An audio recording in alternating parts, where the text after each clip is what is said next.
लो रहेछ काठमाडौँको रोड यस्तो छ यी पुरा धुलो उडेर यी यस्तो भएर त यस्तो छ यो नेपालको विकास भनेको यसरी हुनुपर्छ है अझै राम्रो गर्दै लानु यो विकास राम्रो छ स्वयं होटल तल बाटी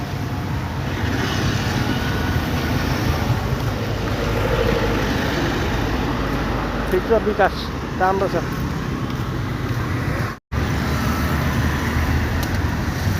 नेपालको विकास एकदम राम्रो छ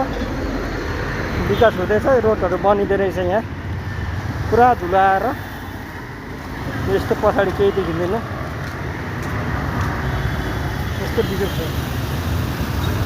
हाम्रो यहाँ हिँडिरहेको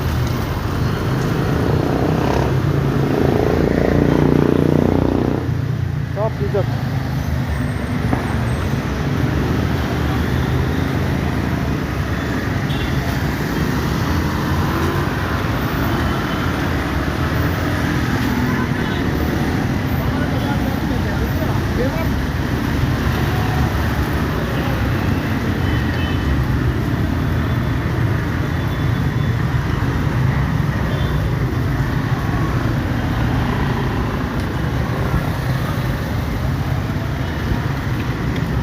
कसले हेर्दै छ रे